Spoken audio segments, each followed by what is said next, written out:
JW looks like came to Sunrise Services. They're just going to sleep.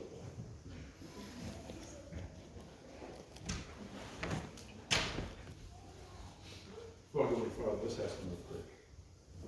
Father God, I thank you for another opportunity to stand in your pulpit. Lord, I ask as I'm here today, I'll not be a hindrance or a stumbling block for anyone. I ask that my words will be in accordance with your will, your way, and your word. Lord, I ask these things all in Jesus' name. Amen. This morning I talked to you about the ladies who went to the tomb where Jesus lay, and the preparations that they had made, and the attitudes that they must have gone there with, and equally as important, the attitudes that they left there with.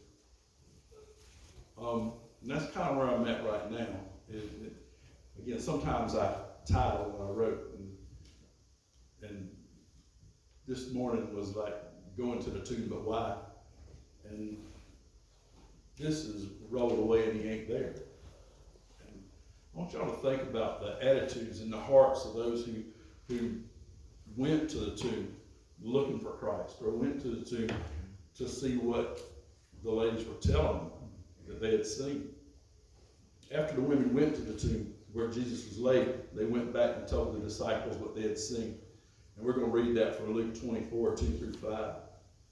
They found the stone rolled away from the tomb. They went in, but did not find the body of the Lord Jesus. While they were perplexed about this, suddenly two men stood by them in dazzling clothes. So the women were terrified and bowed down to the ground. Why are you looking for the living among the dead? Asked them. These words were from Christ. Depending on what chapter, what book you read from, you'll hear Son of God, you'll hear men, you'll hear angel. And I don't care what you hear. Whichever it was the words of Christ. It was words given to them about what had happened. But the 11, that's who the women went back to tell. They went back to tell the disciples what they had seen. They all doubted. They all doubted. Everything is blowing up around them right now. All the confusion that they've been going through. Having walked with Jesus those years and believing him to be the Son of God, and did see him die. And can y'all just imagine what a loop that must have thrown them in? Can you imagine what a blow it must have been for them to serve Christ for those years and believe him to be the Son of God, and then to see him die on the cross? And so I'm going to say this with a question mark in quotations, but to think he died. Because I don't know that they did or didn't. I don't know what the plan was, because just the whole act of these ladies going to that tomb that morning is so confusing. Because they went to a place where Jesus wasn't. To move a stone they couldn't. To anoint a body that wasn't there. And can y'all hear how confusing this all is? But they were all thrown for a loop. How could the Son of God be dead?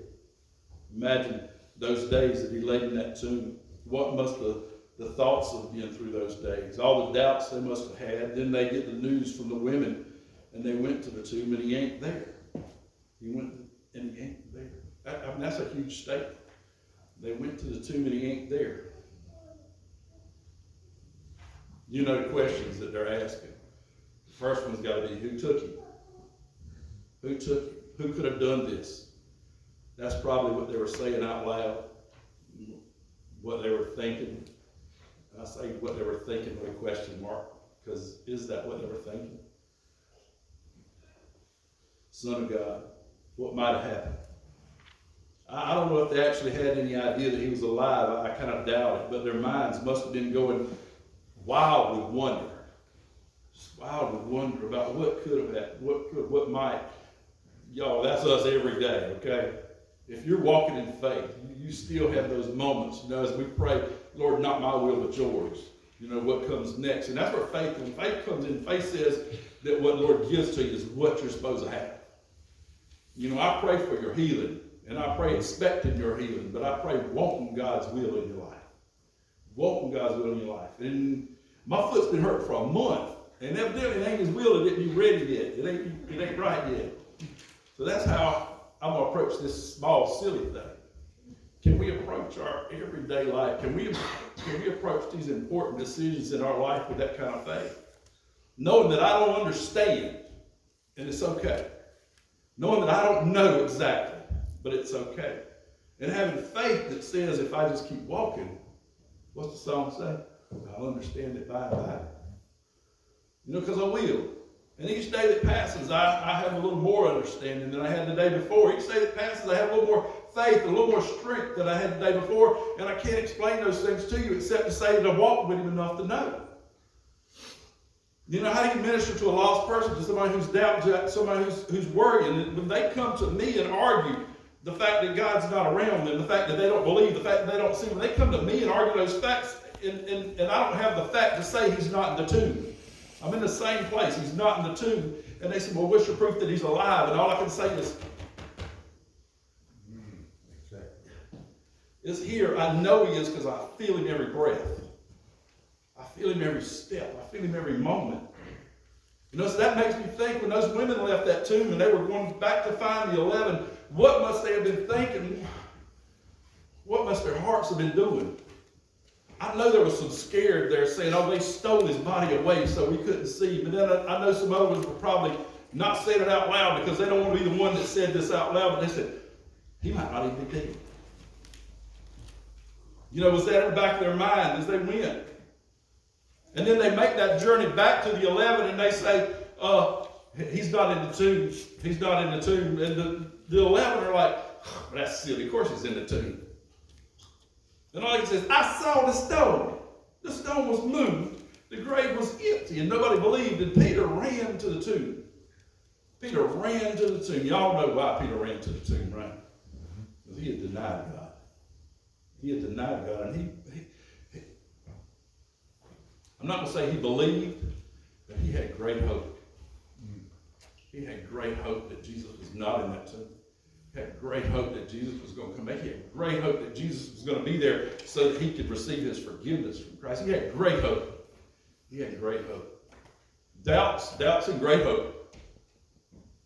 But it's all right. It's all right. We struggle. We struggle, and it's all right to have doubts. It's all right to worry.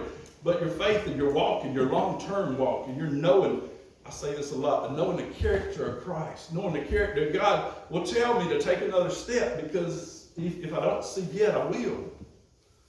You know, when you travel through the mountains, can you imagine what it must have been like for those early settlers in the mountains as they would go over one mountain only to find another? I mean, why would they continue to cross mountain after mountain if when you came to the peak, you looked and all you saw was another mountain? Why would you continue to go? Why would you continue to go down into the valley and up another mountain and down into the valley and up another mountain? Because you know there's only so many mountains. There's only so many mountains. At some point in time, you're going to see it all open up for you. Those settlers were looking for the west. You know, they were looking for the west as they made those trails and those travels. And then when it opened up for them, it all became plain, it all became clear. This is where I was going. Now I'm here. And then they had wagon trains then. That wagon train master, after they got that group out west, what they do? They proudly went back east and they got another train and they took them over there. And they walked and they marched and those horses drug and those wagons were pulled and they went over mountain, over mountain, over mountain, over mountain. And there were so many people who wondered, where am I going? Who would see us go up a mountain only to see another mountain and had to say, we're not going here. This is just mountain after mountain. We'll die in these same mountains. But one person had already done it. You know, that wagon master, that one that was leading the wagon train, that one that was leading had already seen it. Had already known that I'm going to cross so many mountains, then I'm going to come to the end of them and I'm going to be at my destination.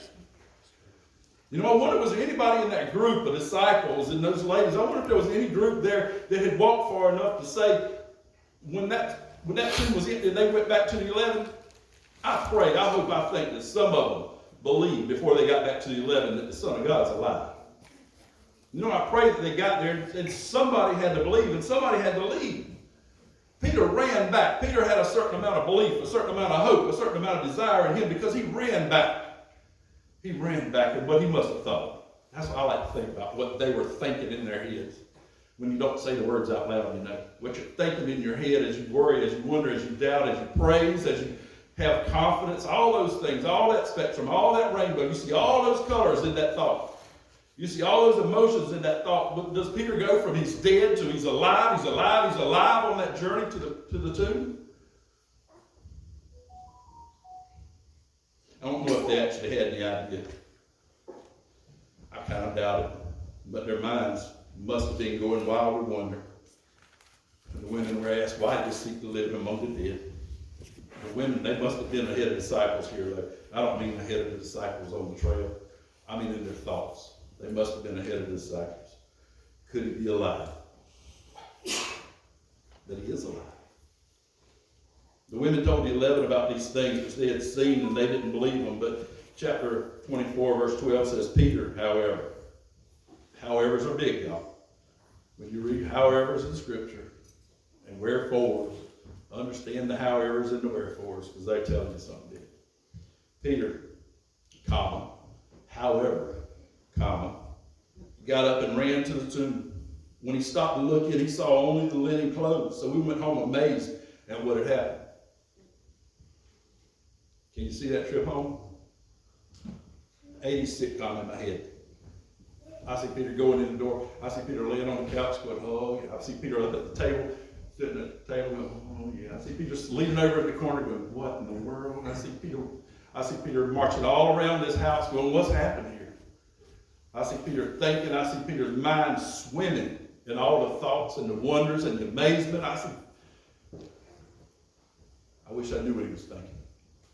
But I kind of do, because I kind of go through those things too. Do you kind of go through those things? When you're expecting God to work and not knowing how he's going to work, when you're thinking God will work and not knowing for sure that he's hearing you, not knowing for sure if it's his will that you even have this thing that you're praying for, that you're asking for, do you see it coming? Do you wonder? You have faith. Because ultimately it's faith that took Peter to the tomb. It was faith that led the women back to tell the 11. It was faith that took the women to the tomb in the initial. The amount of faith was there. Our Bible says faith as small as a mustard seed.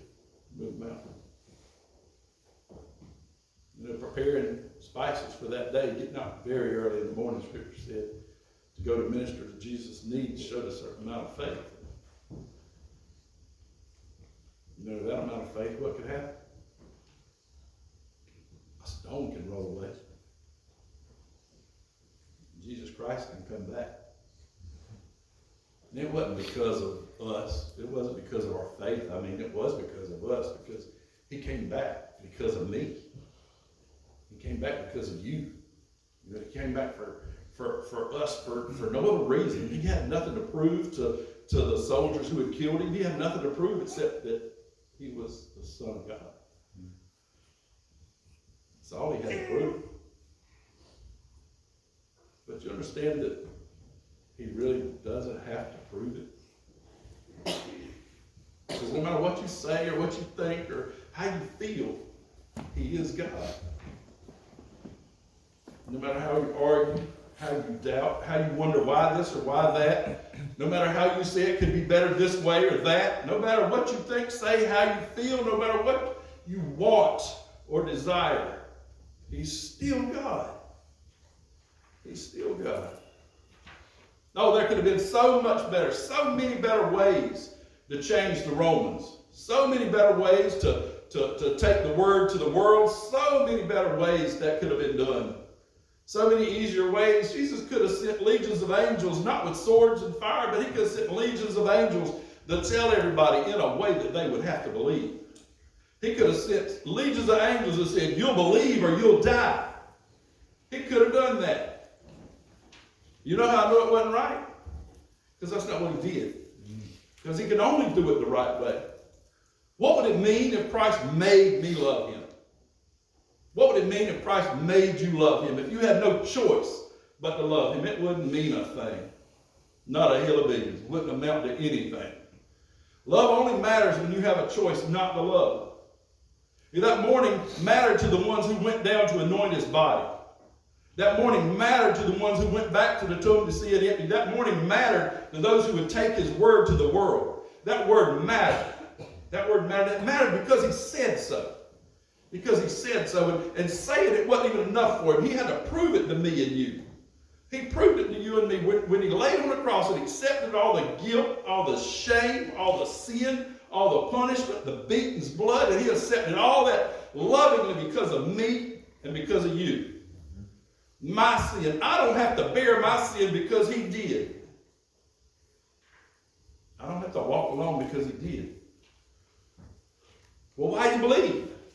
Because I feel it going. Because I know what shameful things I've done, what a shameful person I've been. I know what things that have been in my life that shouldn't be in my life, and I know that I don't feel ashamed for them anymore.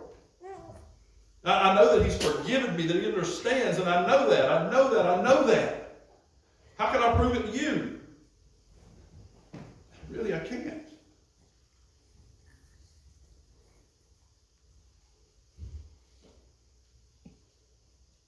Y'all like Kool-Aid? I like Kool-Aid. What's your favorite Kool-Aid? Grape's favorite? Strawberry. Strawberry. I like red Kool-Aid. I like strawberry. Red Kool-Aid's a flavor. You won't know for sure what flavor it is till you taste it. But the red's the flavor. It can be strawberry. It can be cherry. It can even be kiwi watermelon now. Because they got all these new flavors, all kinds of choices. But when you look into the refrigerator and you see the picture full, all you know for sure is there's red Kool-Aid. You know, I want to tell you, when you're walking around the world today, you know there's a God. You know there's a God. And how are you going to know who he is? I'll tell you how I know what kind of Kool-Aid it is. I eat it in a big old glass. Depends on what kind of container it is. If it's a pop top, you can drink it right out of the container. But be careful, because if you got a cheap pitcher, it'll pour all over you. But I know what flavor it is because I taste it. You can know that your God is who I say he is if you'll just taste, if you'll just feel, if you'll just hear. Anything short is, I'm sorry, since we're talking about Kool-Aid, I'm just going to tell you something else too. Y'all been on the Kool-Aid aisle? They got flavor. What's the no name ones? Flavor ice or flavor something. Y'all, they got all kind of little knockoff Kool-Aids in there. They ain't the same. They ain't the same. They're not delicious. They're not good. There's all kind of knockoff gods in this world. All kind of knockoff. And I'm going to tell you, I don't want you to taste them. But I'll tell you, if you do taste them, you'll know that it ain't right. Because you know, when you look at the refrigerator at the knockoff Kool-Aid, you be like, red Kool-Aid. Then you get a glass and you go, that's not red Kool-Aid. You put it back. I don't want you to have to find out the Kool-Aid's bad by getting a drink. Dude, I want you to find out the tea's bad by getting a drink. That's not funny. Doodle had a glass of 2-week-old tea the other day. But I don't want you to find out it's bad by getting a drink. I'd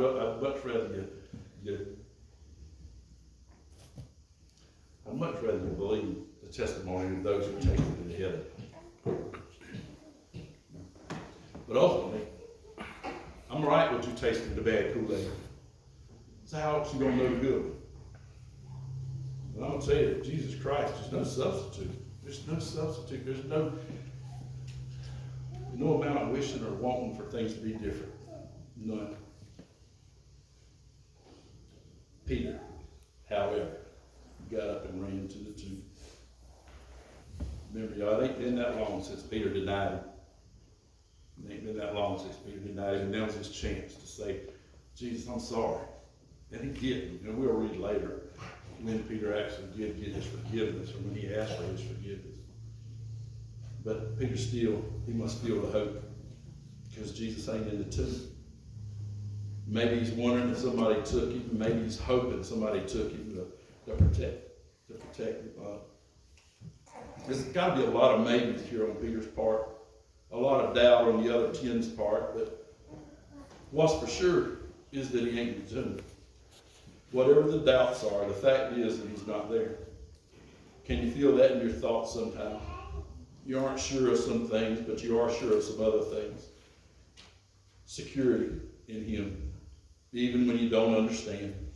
Even if it's something you aren't sure about, go anxiously and expect Jesus to be there. Whatever you wonder about, whatever you struggle with, whatever you don't understand, know that Jesus prepared and he supplied all you're going to need, and everything he did with you on his mind. Yeah, that song we did for you.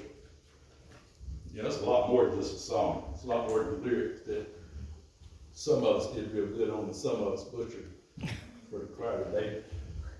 But I can only carry it so much. But y'all, it's a message. It's a message more than anything. With me on his mind. That's why he's done everything he's done with me on his mind. That's why I'm able to walk and stumble. That's why I'm able to walk and fail. That's why I'm able to struggle. That's why I'm able to struggle through things that maybe somebody else don't struggle with, but I struggle with. Me. I can go because I'm on his mind. Right? I can walk up to it and I can just make a mess out of it. I can make a mess out of it, but he's going to be all right. He's going to be all right with me. And he don't want me to mess up. He don't want me to mess up. But he's going to forgive me and he's going to understand. Otherwise, his trip to the cross is coming out the tombs for nothing. He don't do things for nothing. He did all that for me. He did all that for you. He did all that so that we could have what we have. He did all that so we could have what we don't even know we want yet. All that so we could have certainty and surety. And that's what I got. I'm able to walk, I'm able to go, I'm able to have faith, I'm able to tell you about Jesus Christ without being able to prove to you a thing, except for the proof is in looking at me and looking at my life. Because I'm a heathen and a heel. I'm a heathen and a heel.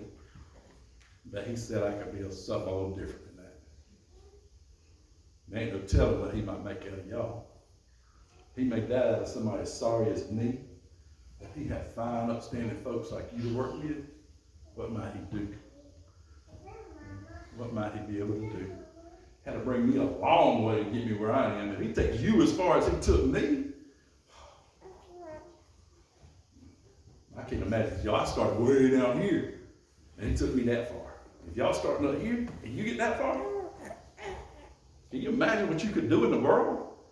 Can you imagine who would hear about this Christ that I love so much? Can you imagine who you could change, who you could tell? Can you imagine whose pain and suffering you could ease? Because those people that I'm talking about easing, they're still out there doing it their way. Doing it the way of the world, doing it the way of the newest and the latest, the hippest crazes. Still doing it that way and wondering why the life ain't working. Well, why ain't my life working? Don't matter how many times you try to hammer a square peg in a round hole, it never fits. Never fits. And if finally you do get some sliver of a square through a round hole, it's because you hammered it into oblivion, into nothing. You splintered it into pieces and you destroyed it to get it through that hole.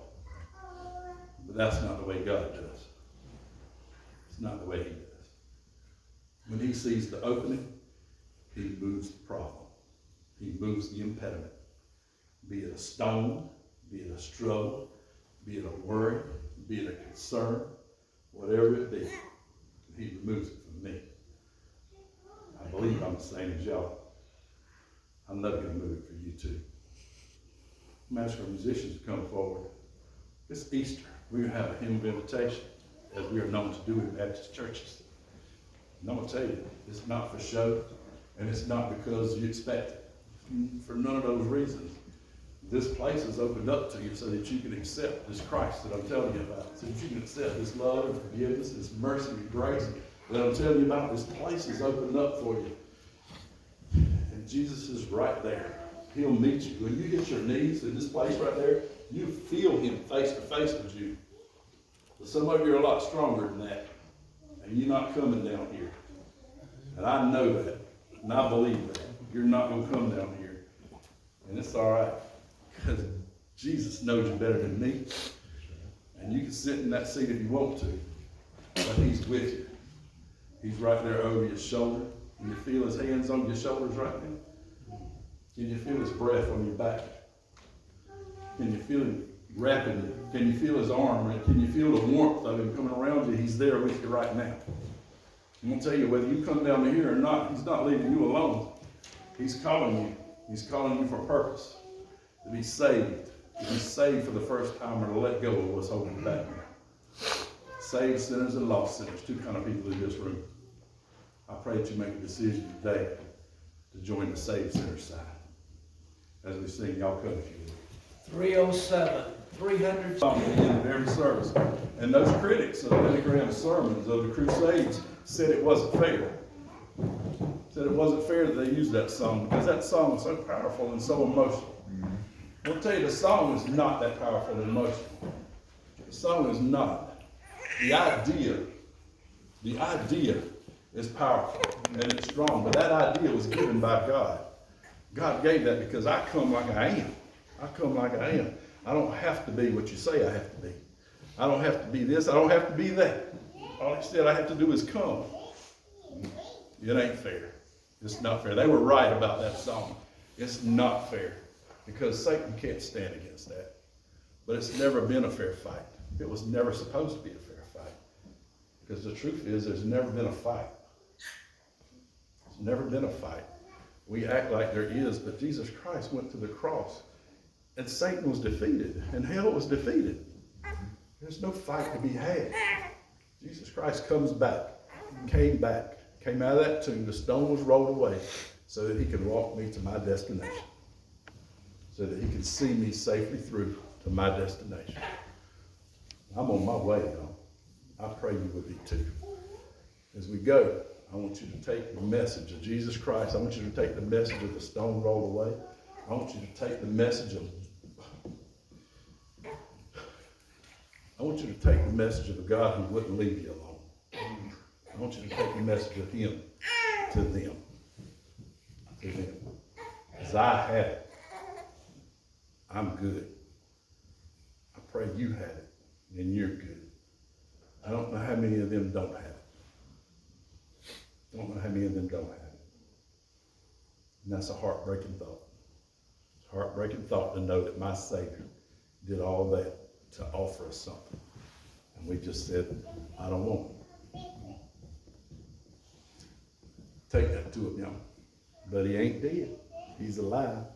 He's alive, and if you want proof, here I am. And there you are. Miss Ada, would you close us with prayer, please?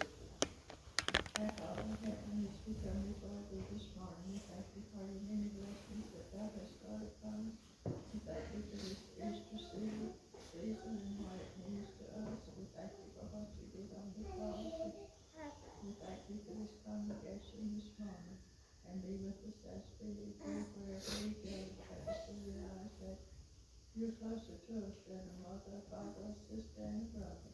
And help us to let others see Christ in our lives, that a Father can make it glorified. Father, we ask it in thy name.